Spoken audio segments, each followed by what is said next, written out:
तो दोस्तों आज हम एसएससी स्टेनोग्राफर के लिए 80 इम्पोर्टेंट प्रश्नों के बारे में बात करेंगे और ये सभी प्रश्न मोस्ट इम्पोर्टेंट सिलेक्टेड प्रश्न और परीक्षा में आने लायक प्रश्न, इसलिए वीडियो में तक बने रहे। तो चलो वीडियो को शुरू करते हैं। तो आपका पहला सवाल है कि दिल्ली के किस शासक ने घोषणा की थी राजा का कोई सगा संबंधी नहीं होता है। तो यह घोषणा की थी अलाउद्दीन खिलजी ने। ठीक है, तो अलाउद्दीन खिलजी ने क्या घोषणा की थी? राजा का कोई सगा संबंधी नहीं होता है। वो घोषणा किसने की थी? अलाउद्दीन खिलजी ने। अगला सवाल है कि लोधी स्थापत्य का सर्वश्रेष्ठ नमूना है। तो आपको याद रखना है वह है मोट की मस्जिद। ठीक है, मोट की मस्जिद है जो लोधी स्थापत्य का सर्वश्रेष्ठ नमूना है। और उसकी व्याख्या है कि इस मस्जिद का निर्माण सिकंदर लोधी के वजीर ने 16वीं शताब्दी के प्रारंभिक वर्षों में बनवाया था।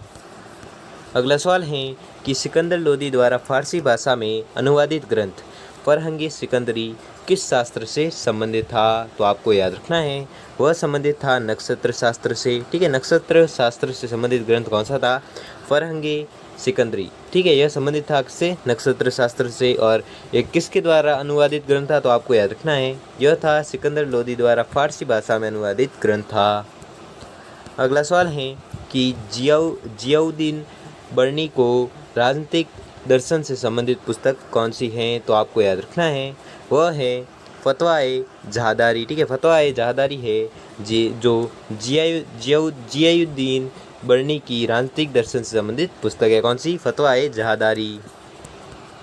अगला सवाल है कि सल्तनत काल में सर्वप्रथम किसने दक्षिण भारत की विजय की थी? तो आपको याद रखना है वह कहती अलाउद्दीन खिलजी ने। ठीक है, अलाउद्दीन खिलजी ने दक्षिण भारत की विजय की थी। अगला सवाल है कि इंडो इस्लामिक कला का सबसे पहला उदाहरण कौन सा है? तो आपको याद रखना है वह उदाहरण है कुव्वत उल इस्लाम। ठीक है, कुव्वत उल इस्लाम है जो इंडो इस्लामिक कला का सबसे पहला उदाहरण है। अगला सवाल है कि निम्न में से सर्वप्रथम भारत आने वाला विदेशी यात्री कौन था? तो आपको याद रखना है वह था इब्न बतूता। ठीक है, इब्न बतूता वह विदेशी यात्री था जो भारत में सर्वप्रथम आया था। ठीक है, कौन आया था? Ibn Battuta. अगला सवाल है कि निम्न में से अमीर खुसरो की रचना नहीं है। तो आपको याद रखना है वह है ताजुल मासिर। ठीक है, ताजुल मासिर है जो अमीर खुसरो की रचना नहीं है। बाकी खजाइन उल फतूह, तारीख अलाई और तुगलकनामा ये तीनों रचनाएं हैं जो अमीर खुसरो की है, लेकिन ये ताजुल मासिर है जो अमीर खुसरो की रचना नहीं है। अगला सवाल है कि निम्न में से किसे फारसी का उमर कहा गया है? तो आपको याद रखना है फारसी का उमर कहा गया है फिरदौसी को। ठीक है, तो फिरदौसी को क्या कहा गया है? तो आपको याद रखना है फिरदौसी को कहा गया है फारसी का उमर। अगला सवाल है कि निम्नलिखित में से किस नगर को कुव्वतुल इस्लाम नाम दिया गया है? तो आपको याद रखना है वह दिया गया है देवगिरी को। ठीक है, देवगिरी एक ऐसा नगर है जिसे कुव्वतुल इस्लाम नाम दिया गया है, इसे देवगिरी को।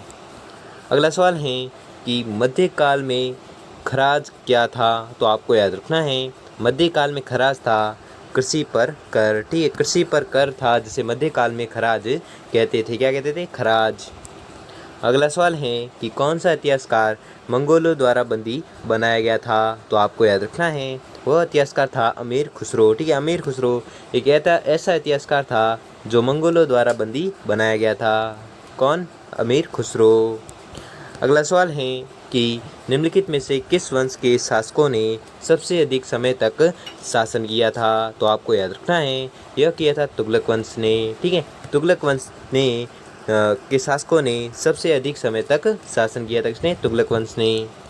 अगला सवाल है कि दिल्ली सल्तनत से संबंधित प्रथम ऐतिहासिक रचना व दिल्ली सल्तनत का प्रथम सरकारी संकलन है। तो आपको याद रखना है वह है ताज उल मासिर। ठीक है, ताज उल मासिर है जो दिल्ली सल्तनत से संबंधित प्रथम ऐतिहासिक रचना व दिल्ली सल्तनत का प्रथम सरकारी संकलन है।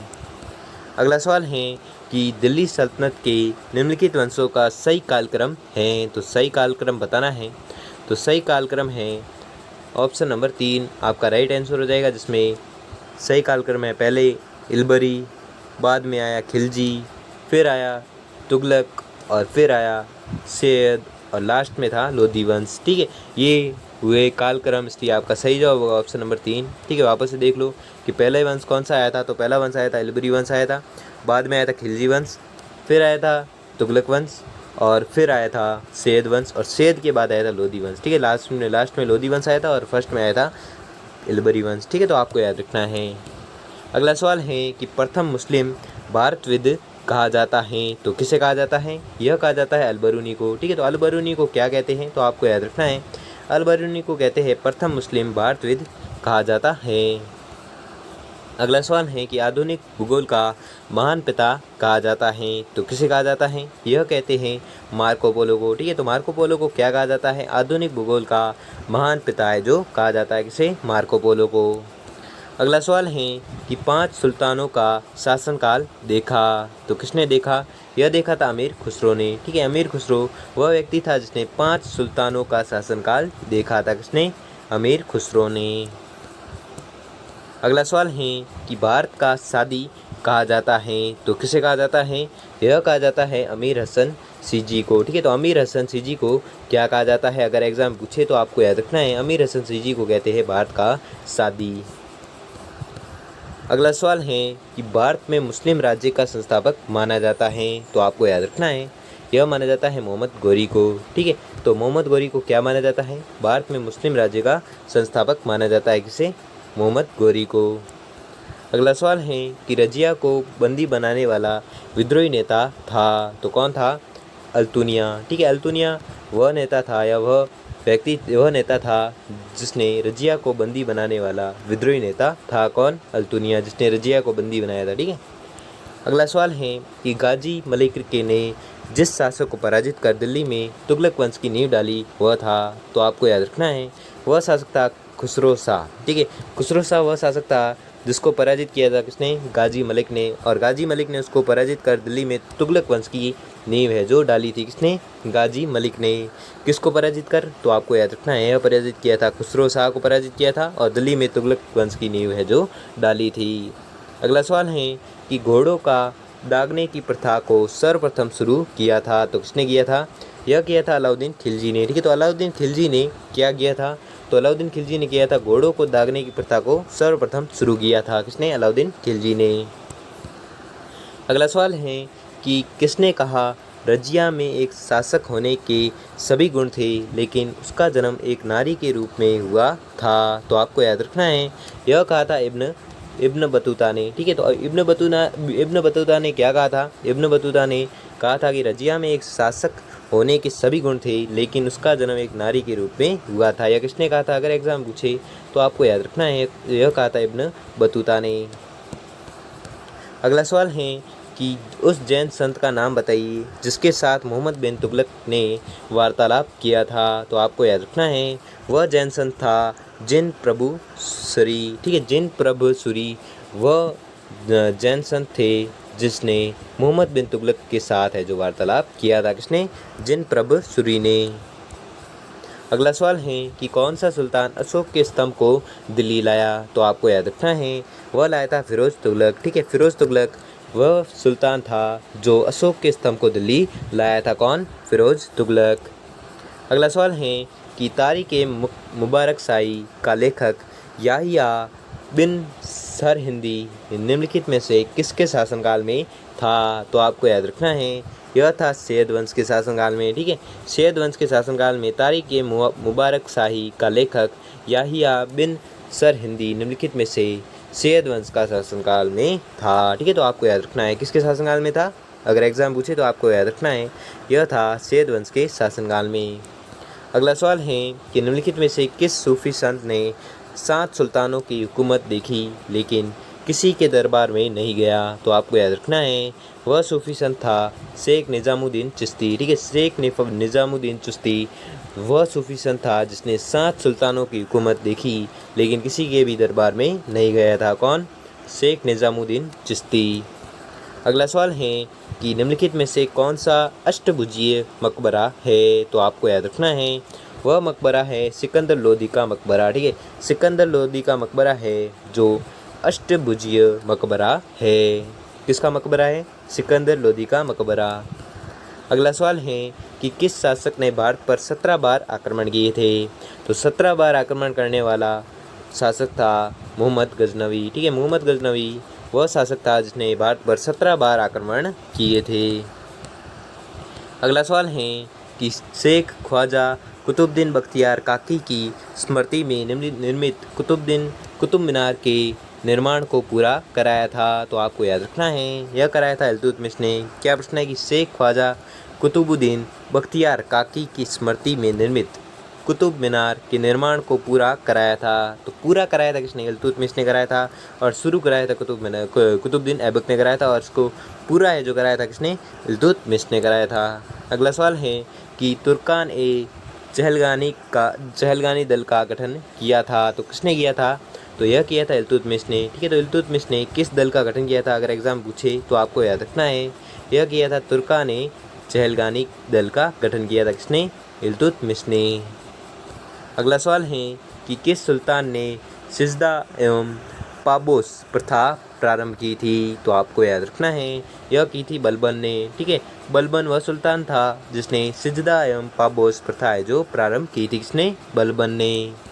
अगला सवाल है कि रजिया के पतन का कारण था। तो रजिया के पतन का कारण था उपयुक्त सभी 40 दासों के दल की महत्वाकांक्षा, वह एक महिला थी, उसका गैर तुर्कों को प्रतिष्ठित करने का प्रयास। यह तीनों कारण हैं जो रजिया के पतन के कारण थे। इसलिए आपका सही जवाब होगा ऑप्शन नंबर 4 उपयुक्त सभी। अगला सवाल है कि जब मैं किसी तुच्छ परिवार के व्यक्ति को देखता हूँ तो मेरे शरीर की प्रत्येक नाड़ी क्रोध से उत्तेजित हो जाती है। यह वाक्य किस सुल्तान के हैं? तो यह वाक्य है औरंगजेब के। ठीक है, तो औरंगजेब का क्या वाक्य था? एग्जाम में पूछे तो आपको याद रखना है। औरंगजेब का वाक्य था कि जब मैं किसी तुच्छ परिवार के व्यक्ति को देखता हूँ तो मेरे शरीर की प्रत्येक नाड़ी क्रोध से उत्तेजित हो जाती है। यह वाक्य औरंगजेब द्वारा कहा गया था। ठीक है, किसके द्वारा कहा गया था? औरंगजेब द्वारा कहा गया था। सॉरी, औरंगजेब द्वारा नहीं कहा गया था, यह कहा गया था बलबन द्वारा। ठीक है, सॉरी गलती से बोल दिया। ठीक है, यह बलबन द्वारा कहा गया था कि जब मैं किसी तुच्छ परिवार के व्यक्ति को देखता हूँ तो मेरे शरीर की प्रत्येक नाड़ी क्रोध से उत्तेजित हो जाती है। और यह वाक्य कहा था किसने? बलबन ने। ठीक है, औरंगजेब ने नहीं कहा था। ठीक है, तो आपको याद रखना है, कन्फ्यूज नहीं होना है। ठीक है, गलती से कह दिया है। अगला सवाल है कि तुर्कान ए चहलगानी दल की शक्ति का विनाश करने वाला सुल्तान था। तो वह था बलबन। ठीक है, बलबन वह व्यक्ति था या वह सुल्तान था जिसने तुर्कान ए चहलगानी दल की शक्ति का विनाश किया था किसने? बलबन ने। अगला सवाल है कि नौरोज था। तो नौरोज क्या था? नौरोज था फारसी त्यौहार। ठीक है, फारसी त्यौहार था जिसे क्या कहते हैं? नौरोज। ठीक है, नौरोज क्या था? एक प्रकार का फारसी त्यौहार था। अगला सवाल है कि शुद्ध तांबे के अरबी सिक्के किस सुल्तान ने सर्वप्रथम जारी किए थे? तो आपको याद रखना है यह जारी किए थे इल्तुतमिश ने। ठीक है, तो इल्तुतमिश ने क्या किया था? इल्तुतमिश वह सुल्तान था जिसने शुद्ध तांबे के अरबी सिक्के है जो जारी किए थे सर्वप्रथम किसने? इल्तुतमिश ने। अगला सवाल है कि जलालुद्दीन फिरोज खिलजी ने अपनी राजधानी बनाई तो किसे बनाई थी? यह बनाई थी किलो खरी को। ठीक है, तो किलो खरी को अपनी राजधानी बनाई थी किसने? जलालुद्दीन फिरोज ने। ठीक है, जलालुद्दीन फिरोज खिलजी ने अपनी राजधानी बनाई थी किससे? किलो खरी को। अगला सवाल है कि दिल्ली सल्तनत का वह सुल्तान जिसने प्रथम बार शराब बनाने एवं बेचने पर प्रतिबंध लगाया था। तो आपको याद रखना है वह था अलाउद्दीन खिलजी। ठीक है, अलाउद्दीन खिलजी वह सुल्तान था जिसने प्रथम बार शराब बनाने एवं बेचने पर प्रतिबंध लगाया था किसने? अलाउद्दीन खिलजी ने। अगला सवाल है कि दिल्ली सल्तनत के सिंहासन पर बैठने वाला प्रथम भारतीय मुसलमान शासक था। तो कौन था? वह था नासिरुद्दीन खुसरो शाह। ठीक है, नासिरुद्दीन खुसरो शाह वह व्यक्ति था जिसने दिल्ली सल्तनत के सिंहासन पर बैठने वाला प्रथम भारतीय मुसलमान था। कौन? नासिरुद्दीन खुसरो शाह। अगला सवाल है कि दिल्ली सिंहासन पर शासन करने वाला पहला अफगान वंश था। तो कौन था? वह था लोधी वंश। ठीक है, लोधी वंश पहला अफगान वंश था जो दिल्ली शासन पर शासन करने वाला पहला अफगान वंश था। कौन? लोधी वंश। अगला सवाल है कि किस सुल्तान ने आगरा की स्थापना कर उसे अपनी राजधानी बनाया था? तो यह बनाया था सिकंदर लोधी ने। ठीक है, सिकंदर लोधी ने आगरा को स्थापित कर और उसे अपनी राजधानी बनाया था। किसने बनाया था? सिकंदर लोधी ने। किसको बनाया था? आगरा को। अगला सवाल है कि किस दक्षिणी शासक को गजबे टक्कर की उपाधि मिली हुई है? तो वह शासक था देवराय द्वितीय। ठीक है, देवराय द्वितीय वह दक्षिणी शासक था जिसे गजबेटकर की उपाधि है जो मिली हुई है। गजबेटकर का अर्थ होता है हाथियों का शिकारी। ठीक है, हाथियों का शिकारी होता है गजबेटकर, जिसको वह गजबेटकर एक प्रकार की उपाधि है जो किसे मिली हुई है? देवराय द्वितीय को मिली हुई, ठीक है, तो आपको याद रखना है। अगला सवाल है कि विजयनगर का कौन सा शासक कौन सा शासक सबसे प्रतापी एवं भारतीय इतिहास के प्रसिद्ध राजाओं में से एक था? तो वह था कृष्णदेव राय, ठीक है। कृष्णदेव राय वह शासक था जो सबसे प्रतापी एवं भारतीय इतिहास के प्रसिद्ध राजाओं में से एक था, ठीक है। वह कौन था? कृष्णदेव राय, ठीक है। कृष्णदेव राय विजयनगर का शासक था और सबसे प्रतापी एवं भारतीय इतिहास के प्रसिद्ध राजाओं में से एक था। कौन? कृष्णदेव राय। अगला सवाल है, और यह आज का अंतिम सवाल है, कि किस शासक को धार्मिक सहिष्णुता के कारण कश्मीर का अकबर एवं बादशाह कहा जाता था? क्या प्रश्न है कि किस शासक को धार्मिक सहिष्णुता के कारण कश्मीर का अकबर एवं बादशाह कहा जाता था? तो यह कहा जाता था जैनुल आबिदीन को, ठीक है। जैनुल आबिदीन वह व्यक्ति या वह शासक था जिसको धार्मिक सहिष्णुता के कारण कश्मीर का अकबर एवं बादशाह यानी कि महान सुल्तान कहा जाता था। तो यह कहा जाता किसे? जैनुल आबिदीन को। तो दोस्तों, वीडियो कैसा लगा हम कमेंट बॉक्स में कमेंट करके जरूर बताएं। अगर आपके लिए ये वीडियो थोड़ा सा भी हेल्पफुल साबित हुआ तो वीडियो को लाइक और चैनल को सब्सक्राइब कर लीजिए। धन्यवाद।